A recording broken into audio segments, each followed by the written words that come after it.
see Kenya's watching. This morning, it's all about matters corruption, and this debate has been ongoing for a very long time. The president has pronounced his stand with regards to corruption, and so many debates have arisen because of this. You know, some leaders saying that corruption should be dealt with because it will prevent the achievement of the Big Four agenda. But now, I would like to start with a tweet from EACC that was sent out on November 19th this year. And this is what EACC said on Twitter. Corruption top of major challenges facing the country at 49.4%. So corruption is at the top one of the top major challenges that facing the country at 49.4%, followed by unemployment at 36.8%, poverty or famine at 27.2%, high cost of living at 16.9%, bad infrastructure, especially roads and lack of electricity at 13.4%, unaffordable economic conditions at 11%, and insecurity at 10.2%. According to EACC, corruption is at the top of the major challenges facing the country. 49%. So what are the measures that have been put in place by EACC to curb corruption? Well, this morning I am joined by, in the middle, Judith Shamala. She is a senior advocate at the EACC. Karibu sana, Judith. Asante sana. Thank you for finding time. Thank you for inviting us. Now, to my extreme left, I'm joined by Felix Okach, chairman of the Association of Professional Societies of East Africa, also known as, in short, APSEA. Karibu sana. Thank you very much for welcoming to the studio. And next to me, Mr. David Gadi, Acting Director, National Anti-Corruption Campaign Steering Committee. Karibu sana, David. Asante sana. Asante sana. Thank you very much. And we would like you to be part of this conversation. The SMS line is 20154. Start with the word channel 1. Tell us your name and where you are watching us from. On Twitter, the hashtag, as always, is Good Morning Kenya. Tag me at Ramagugo at KBC Television is the official station handle. My colleague's handle at Jainabui. Keep the conversation going. First things first, there was a report that has been coming out, that came out by EACC, indicating that the Kenya Police Service has the most corrupt institution in the country. I'd like to take it from that point. Kenya Power and Lighting Company is the second most corrupt institution, followed by National Hospital Insurance Fund. What do you think about this report that came out? And so far, why do we have such kind of statistics? Isn't it alarming? Let me start with you, Bwana David. Thank you very much, and our viewers. You know, this issue of corruption. First of all, corruption is abuse of entrusted power for personal gain. And the corruption, and according to the study that you have talked about by EACC, affects all the spheres of the society. Now, when we say the police maybe are ranked, are perceived to be corrupt, the ministry, I don't know which one and which one, so we are literally pointing fingers. But the question I always have at the back of my mind is, where do we get policemen from and policewomen? Do we import them from a neighboring country? The answer is no. Because one of the number one qualification for one to be a police officer is to be a citizen of this republic. So the police and any other institution that we are pointing fingers at ultimately is a reflection of the society, because we get these police officers from the society. But then I wonder, where did we go wrong in this fight against corruption? The fight only came to try and correct a situation. The situation started when we lost our values, when we started, looking at material wealth as the ultimate. That is where we started going wrong. And that is where you'll find a doctor in a hospital will steal medicine so that the poor people who go there who cannot afford to buy can die, so that he can have money in his pocket. So that's where we got it wrong. Shamala, your thoughts on this? Where did we go wrong as Kenyans? Because I'm looking at the report, I shall be giving or quoting parts of the report. What is it that we are missing as a nation? I think what you're missing is basically what Mr. Gadi is saying, is national values. when you go back to the very basic and the very basic roots of who we are we patriotic? Is this not our country? Just like Mr. Gadi has asked, where do we get these policemen from? Where do we get the employees who work at Kenya Power from? Who gives the bribe? Who is taking? Is it not a Kenyan? Do we respect the rule of law? Do we respect the fact that when we give and take, we take from ourselves? I think where we lost this fight is where we put aside values, basic values, and started looking at material wealth and people who are accumulating wealth illegally as our heroes. Now, I would like to quote a report there. Yes. It said, and I quote, on government departments and agencies, one is most likely to encounter corrupt and unethical practices with the Kenya Police, 39.6%, Kenya Power and Lighting Company, 12.9%, NHIF, 11.1%, NYS, 9.5%, in the courts, interestingly, 8.6%. That's where, Shabala, I know you are. But then if that is the case, how do we end it even in our own government and private institutions? Let me come to you, you see, thank you, Mr. Rama. To end something, you must understand the source first of all. We seem to be glossing over it. We've not looked at the source. Just like a doctor, if a doctor is treating you for any medicine or for any sickness, the doctor normally they do a diagnosis, which might involve doing certain tests to find that this is what you're suffering from, and then it prescribes the right medicine. In our case, as you mentioned about the values, the 22nd Constitution is a good document. The Chapter 6, Article 10, Chapter 6, Article 10, there's a lot on values and leadership. If we are to look at those, read them, and internalize them, we would be a better country. That's one thing we've lost. Then another thing I would like to fault on is the perception. That you're saying that the police, so many percentage, whatever it is, that statistics is, how do I call it? It's just a survey. And the sample is very limited. You just see a few people, they say there's corruption, write it 20%, 30%. But is it a cause of alarm in itself? It statistically is insufficient. It's just a survey, which we don't know how the parameters are not very clear scientifically, but we'll take it as it is. But what we need to address is that what are the causes of this corruption? Let me give an example. The other day I was passing through Sharia House, down here, downtown. As you walk, you see a lot of parents queuing to get birth certificate for their children. The conditions for a child to get in school, they have to get the birth certificate. In the registry, the queue is long. Could be then I wondered when I was passing through, that could the person concerned put more officers who would give the birth certificate so that these people don't delay on the line. But there it is. So it's even happening in the ministries? Yeah, there you are. So it is us. It's much more than the outside. That's what I meant. I said, look at the diagnosis first. Then you do prescription, because you were busy doing prescription, but you've not looked at what's on the ground. So this is why we have never been able to curb graft in the society, because we are looking at the prescription, but we're not diagnosing the cause, the problem. Or the problem. Yeah, take a police person, all right, say he's taking bribe. It's just bad to do that. But sometimes these fellows in the counties, whatever it is, salaries will delay for 3-4 months. He's got nothing to eat. Others are enjoying. Then you say, but if an opportunity arises and everyone's doing it, why don't I do it? Isn't it?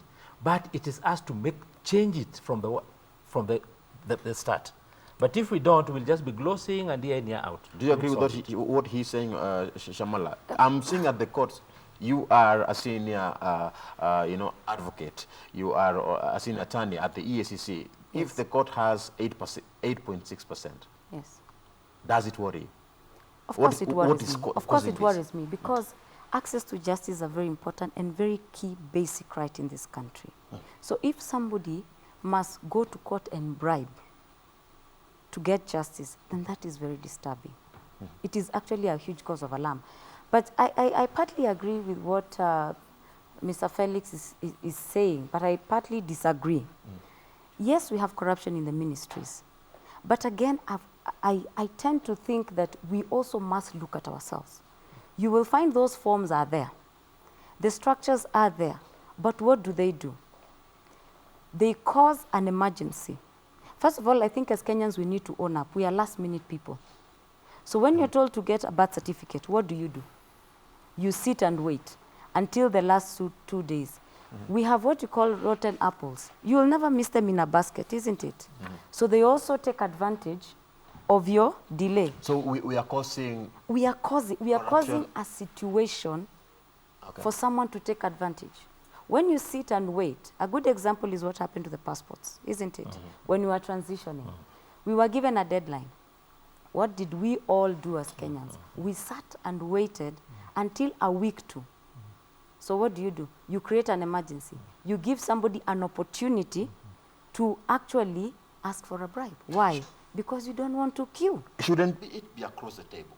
That both from this end and that end, you know, from both receiving ends, that we should all have a role to play, not just the Kenyans. I totally agree. And as EACC, we are trying to do what we call public awareness. Please, as Kenyans, try to avoid creating a situation or giving a public official an opportunity to take advantage of you. Doesn't that question the public official itself? Because because it goes back to the values. Because circumstances only expose the real you. Yes. All right. So if someone does not provide such kind of a circumstance, then we also have the possibility of, you know, the courts saying no to corruption. Yes. Don't we have that? Meaning that the values are also missing in the courts. That is where we started. That's where Mr. Agaist started. Basic values, integrity. If you go on, like the directives given sometimes from the ministry, sometimes are wanting. Let me touch on what Judith mentioned about the passport. Remember, we were given directive that passport, within a given time, those passports, the old ones will expire. And we were queuing for them, isn't it? Yes. Then later we were told, no, that doesn't matter, you can use the old passport. Look at those conflicting instructions.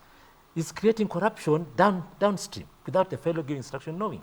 So those are the things I'm talking about, the basic diagnosis of the causes. But then how do you end it even in institutions, in government? I'm looking at the Interior Ministry that was ranked the most prone to corruption, followed by the Ministry of Health, Ministry of Agriculture and Irrigation, and Ministry of Lands.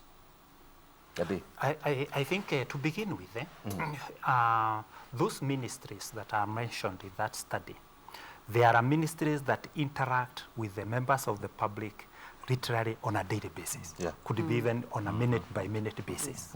And where that interaction is, there is likely to be a perception of corruption, either real or imagined, because sometimes if you bring your forms to an officer and the officer doesn't sign, and the officer has not asked for a bribe, what is your interpretation? Maybe he wants something small. So I think the one thing that we should do as a country is to digitize so that most of these services can be accessed online, so that we reduce the human-to-human interaction. But online also, it takes time to get all these, you know, services. They also take time if you go online. Don't you think that we are also frustrating Kenyans? Yeah. And that is what I was coming to, because you see, the system, like the passports that has been mentioned, they have now introduced a queuing system where you are told the day you will go and the time. So you see, that will reduce drastically the long queues and the need for shortcuts. Because once you are given your number, there is no shortcut. You just have to wait for it for its turn to come. But I wanted to take you back to that same study that you are quoting. This is what it says in one of the findings. Yes. Over 32.4% of the respondents indicated that they would not pass an opportunity to engage in corruption or unethical conduct, while 24% had taken up the opportunity in the past year preceding the survey. That means 56.5% of Kenyans are all predisposed towards corruption. Because there is the 32 that is waiting for an opportunity. There is the 26 that has already, 24 that has already taken the opportunity and gotten bribed. So I think it is still goes back to where we began. What is it then that we need to do so that we can reduce drastically these issues of corruption? Still, you mentioned there, you know, then it wonder how do Kenyans help here? Because still on the report, 24.1% of Kenyans agree to have bribed to get services in various government offices, while you mentioned 32%, right? 30% are willing to bribe if given the opportunity. Yes. So I think the whole thing is to begin with, it is myself. Yourself. I must change. I must say, I do not want to engage in corruption. It is ungodly. You as a Kenyan, as or a you Kenyan, as a member of? As a Kenyan. Okay. As a Kenyan. That's where we begin, as a Kenyan. Then we now proceed to make efficient the service delivery points. At the points where services are delivered, then we inject efficiency and effectiveness so that we eliminate those queues, we eliminate the delays, we eliminate the opportunities for the corrupt. But where I am predisposed towards demanding for bribes and you are predisposed towards bribing, then the two of us have a problem, which cannot be solved by law. It cannot be solved by, other than I and you agreeing that we are going to stop this business of corruption. We need to go online. Online. Every service needs to go online. E-citizen. Yes. Yeah? We get services online. Okay. As we talk about the role of the public in sensitizing Kenyans, what about the role of those people who create or set pace for the public? I'm talking about our leaders. We've had EACC, you've come out strongly. And I love that you have been able to, get lots of cases into court. But still, there is also another debate that gets into, into that line. But now coming into the role of the leaders, why do we need to, or how do we need to change this conversation from mtu kusema huyu ni mtu wetu, in the point that someone says that if someone has been taken to court, then it is a tribal or an ethnic kind of mobilization that some tribe is being targeted by EACC. How do we come out of that notion? Shamala? I think first and foremost is, yes, I agree. Our leaders have a very big role to play. These are people who the youth look up to, and other people who work, let's say, in public institutions. First and foremost, they need to understand Chapter 6 of the Constitution. How do they respect the law? What do they need to do? The leaders. Under Chapter 6 speaks to leaders. How do you carry yourself when you have public office, when you're in public office? Article 73 is very clear. You respect the office you hold. Stop getting gifts that are coined as gifts, but they are bribes. Okay. Stop opening bank accounts out there in the name of you're taking your children out, yet those are monies that are being siphoned out of the Offshore country. accounts. If people understand, especially the leaders, what is my role as a leader? What am I expected to do within the precincts of Chapter 6? You would see a change in this country. I'm looking at cases of gifts that you mentioned there. Yes. The church has also been put inside this whole cobweb. Yes. Leaders want also to be givers in church. Yes. But how do we stick to the professionalism that is there? Yeah. I like the way you brought it, but church is not a profession. But No, I'll give examples. I'll give examples. I'll explain more. I'll explain about the Chapter 6 and then on professionals. Okay. You see, Chapter 6, the Constitution, which 2010 Constitution is a good document. It has got so much. And of course, when it comes to leadership, for you to become a leader, you go through the vetting. Those are parts and parcels of the chapter. Looking at, say, before you give a job, there's a police certificate of good conduct, a CRB, the issues of help, if you're university help, tax returns, and the whole lot. Those look into who you are, which means we are going to a better, Constitution is making us go through a better way of vetting. So that we get the right person. That means that I'm here because I met the conditions required. That's good. Okay. Now, when you come to the other professions, which I represent, because I'm as chairman of an association for professional societies in East Africa, we've got 28 corporate members and representing over 100,000 professionals. Shamal, you're one of us because you are a member of NSK. Yes, I am. Now, what happens, how do you safeguard or look at activities of a profession? Most of them goes by rules. Yes. Because the different institutions have got different professions have got different rules and trainings. You understand? And all these professions at some point have been implicated in corruption.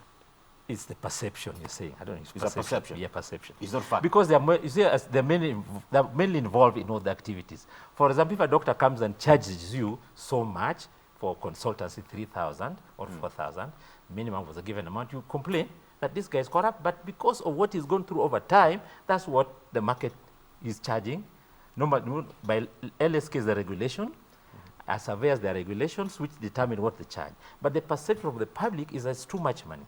But that's another thing. So I'm mentioning that most of these professions go through, you've got rules, way of behaving, you have responsibility, you got we're supposed to do ABCD, you got certain things you go through a training, you are expected to respect the institution, you've done certain exams, you go through what's called CPD, continuous process assessment, and in some cases there's an act of parliament guiding how you behave. So that's the profession. And then within the profession, you got institutions which punish you, like LSK, you got, I'm just giving LSK an example, you got disciplinary committee, medical, there's also disciplinary committee, architects, it's all there. So all those safeguard aspect of profession and somebody doing a bad job. But then where do we draw the line from having minds that mtu wetu anachukuliwa wanatafuta watu wetu? Is profession, you just act in the courts. No, not in the courts, but because it's the politicians. I think it's the politicians who say you mtu yetu. But these cases are taken to court. For example, let's start. A lawyer has got into a problem, or a medical person. Then the institution, the membership association punishes the individual, either censuring the individual or they taking the license from the individual. Then the individual goes to court. Now there's a different scenario. When he's in court now, like a politician, when he's in court now, he seems to defend himself. Now the politicians from his community will come and say, let's defend our person that has been removed from a public service because of ABCD. But that's now different. It's not professional now. That's outside the ambit of professionalism. It doesn't involve the courts. Does it? No, there are tribunals. Like for the Law Society, I can comment for the Law Society because we have a disciplinary committee, which actually became a tribunal. So if a complaint is made, but that is in respect to professional misconduct. When it comes to matters corruption, we have professionals that are actually exposed, like lawyers. And it's quite unfortunate that some of them are not even aware they are aiding corruption. It's very interesting. Why? Because this is an advocate doing their job. You walk in as a client, as RAM, you want to buy property, you want to do a transaction. I am basically just giving a service, a legal service. But the intention that you come with is unknown to me. You come with a lot of money, only for me to realize later that you actually were trying to launder that money. You see, that's where advocates are a bit exposed. But they are working very closely, I must say. They are working very closely with EACC. How can we solve that problem? We actually engage with them. How do we seal that loophole, they are coming up with codes, a code of conduct, on how to detect suspicious transactions. That's what we call them. So we are trying to sensitize them that if you see a client walking with a bag full of 100 million, that's a red flag. Because if this person wants a service, let's say, for example, buying a house, why would somebody who's buying a house walk with 100 million in cash? That to you is already a red flag. But I can say for the lawyers, because I'm in that particular profession, LSK is actually assisting us, and we are working very closely to sensitize and for them to understand that this is what we want the lawyers to understand and to help us in fighting money laundering, corruption, bribery, all those things. Yes. Because at the end of the day, we need to maintain professionalism even as we execute our duties and roles. And I must emphasize to you also that professionalism is a very risky venture. Take a doctor. You come out of the diagnosis and test shows this is what you're suffering from. And then you die. The public will assume that you didn't do a good job, yet you follow the system required. So you're perceived that actually you didn't do a good job, but it's a risk you've taken.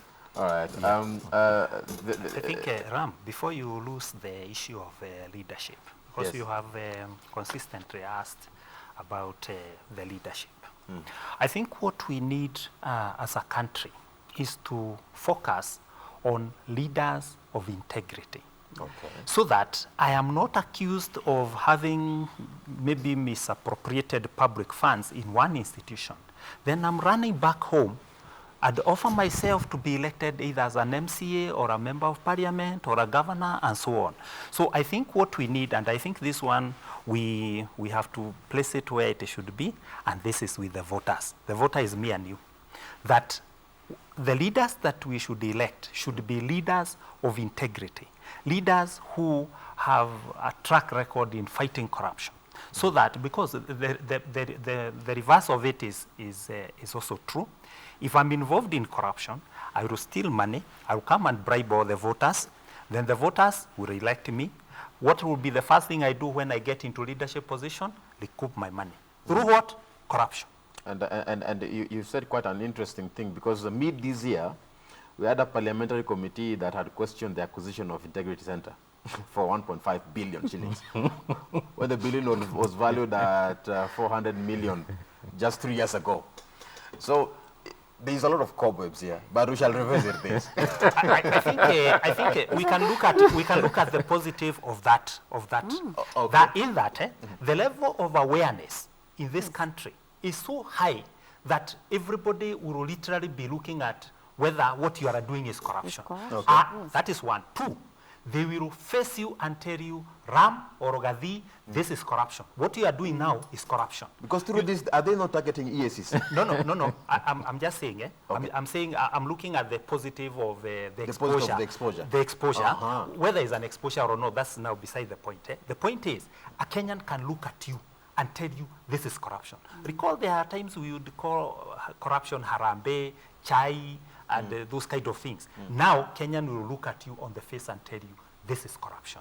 The downturn of that, and again is contained in the study that you are quoting, is that out of the high levels of awareness, 100 people seeing a corrupt transaction going on, only 5.6% take action. See that? So the level of awareness and the level of action, there is a big disparity. And that is what the National Anti-Corruption Campaign Steering Committee is trying to do, to bridge that gap so that we can have more Kenyans taking action against corruption. And by the way, action does not necessarily just mean reporting. It means that you are taking action to either fight or prevent. Sample this. You have a dispensary being constructed in your local village. And you don't know, as a beneficiary, people there don't know how much was allocated. They have not been told for that project. They don't even know what it will entail. Is there a laboratory? Is there a maternity? What is it? They don't even know who gave that money. And themselves, they are not involved through a project management committee. Yet the project belongs to them. You see, if the public were involved, the things like theft of cement would not be there, because they would be saying, you cannot steal our cement. Because everyone is a hands-on. Yes. But you see, what the corrupt do, they keep that information away from the public, so that now they can have a field day stealing what they want to steal. Knowledge is power. So I think still the role of the public in the fight against corruption cannot be underestimated. Now, we are commemorating the International Anti-Corruption Day on the 9th of December this year. So this is a discussion that is coming right on time ahead of the International Anti-Corruption Day. And I would like us to just touch on this a bit. And I will still on you, Bonagadi, what is this day all about, the International Anti-Corruption Day? Thank you very much. Viewers, Kenya was the first country in the world to sign and simultaneously ratify the United Nations Convention Against Corruption on 9th December 2003 in Merida, Mexico. We were the first country. It's an achievement. And yes, it was an achievement. But the truth of the matter is because we had just transited from one regime that was perceived to have been very corrupt into one regime that came on a platform of the fight against corruption. So out of that, signing and the United Nations Convention Against Corruption, the 9th December was designated as the International Anti-Corruption Day, the day when all countries who are signatories to that convention look at, reflect back, and create awareness on the fight against corruption, because corruption affects all sectors and all countries. So on 9th December, we are going to mark that day to look back at what we have achieved in the fight against corruption and where we are, and what needs to be done moving forward so that we can reduce the scourge of corruption. And let me now open the platform to the both of you in terms of the International Anti-Corruption Day. What are the activities that are expected to take place during this whole period? The activities are many, but before we go to the activities, first it will be commemorated in Makueni nationally. Okay. That's why it will be. County level, it will be in West Pokot and in Nyandarua. But in terms of the planned activities, first and foremost, there has to be, we are sensitizing members of the public. What is corruption? You know, there are very many people who don't know what corruption is. What does corruption entail? Bribery, fraud, flawed procurement, issuing of procurement contracts, all those things, illegal grabbing of public land, you know, like hospitals. We are first creating that awareness. Secondly, the planned activities like EACC right now is carrying out a system audit of Makueni County. We are very happy that we were welcomed by the county government of Makueni. They are willing for us to carry out an audit system, find out where the loopholes are in their systems, where are these avenues that are being used to siphon public money. Okay. We also have caravans in those areas I've told you, in Makueni, West Pokot, Nyandarua. People going round telling Kenyans, what is this corruption? How can you prevent? What is your role as a Kenyan citizen? In those caravans, we have reporting officers who are taking reports. If you have any report on any public official, private sector, people who are colluding with public officials, maybe for bribery, you can report in those in the caravans. We have people who are taking the reports, training of public officials, sensitizing them. What is this? You know, we have the Leadership and Integrity Act. What are they required to do under the Leadership and Integrity? You as a public officer, what are you required to do? What is your role? Over and above our leaders, MPs, senators, I don't know who, MCAs. You as a public officer who is serving at the ministry level. I mean, how can you serve a Kenyan better without even asking for a bribe? Really? As that continues, you should look at what happened through in the past, then build on it up to now. Okay. You remember this country, the year 2002, when NAC came to power, the first time Kibaki came to power, people were queuing at Times Square to pay taxes. People were arresting policemen who were taking bribes. I'm sure that memory is there. Yes. We saw it, isn't it? It was a changed country. It was in a public life, everyone was. You remember at that time, and that's the time we would have fought corruption completely. Yeah, we had the chance. But we renegated. So that has given us a problem, but we should learn from that. All right. The other day also, when the president was talking, just to mention, to highlight on learning of the past, because from professional, just see what have we learned. Remember the other day when the president was talking about doing the BBI launch? Yeah. He gave a story about this friend of his in Kibera who gave him a call. I said, Mzee, hii election si mbaya, lakini ingeenda muda mrefu zaidi tukule. Remember? Oh, man. You remember he said that, isn't it? Yeah.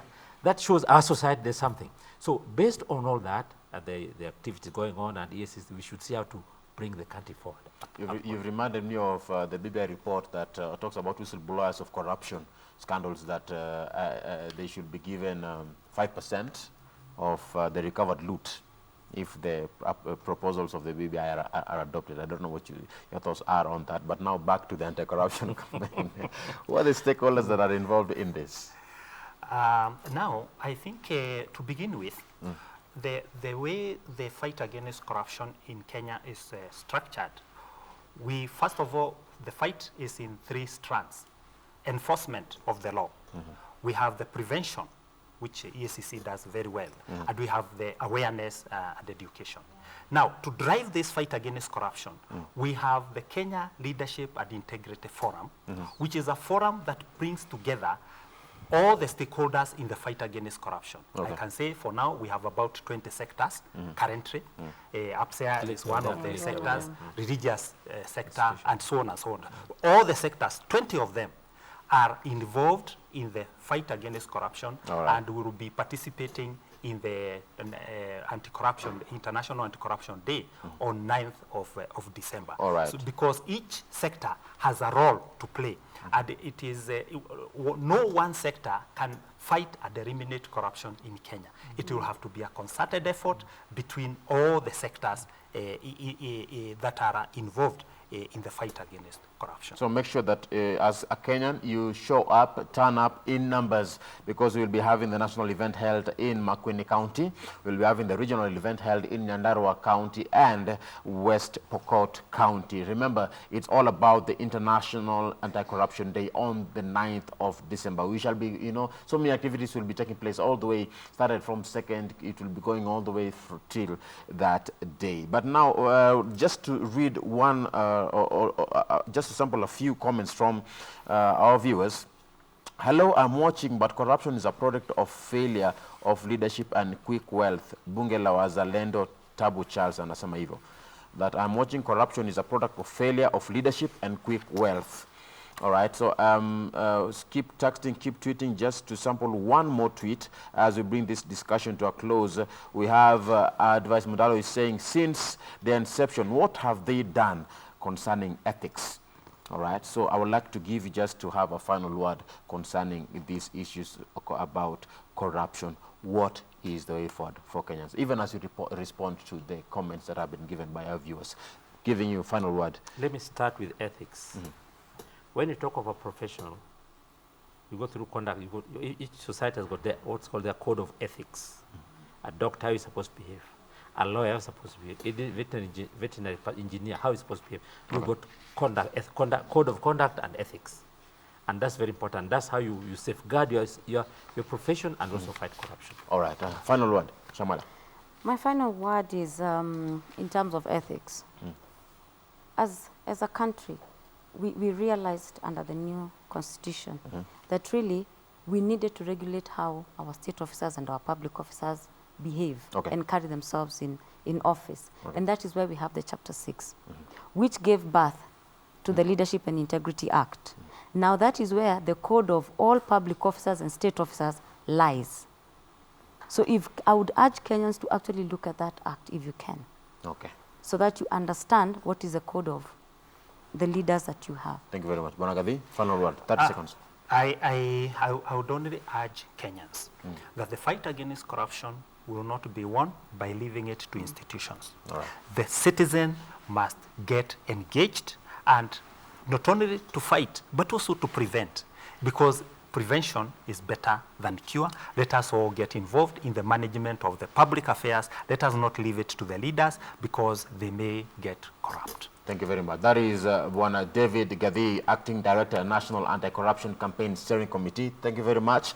Judith Chamala, Senior Attorney at the EACC, and Felix Okach, to my extreme left, Chairman, Association of Professional Societies of East Africa, also known as APSE. Thank you very much, gentlemen and lady. It has been a pleasure. The fight continues. Pleasure. It's all about the Ethics and Anti-Corruption Commission, the spear of integrity. Together, we fight against corruption. Now, moving forward, Jane Wambu is coming up next with the next interview of the day. Remember, we are having over 11,000 recruits that will be graduating this Friday. This is with regards to the NYS. Keep it KBC. We'll be back in a bit.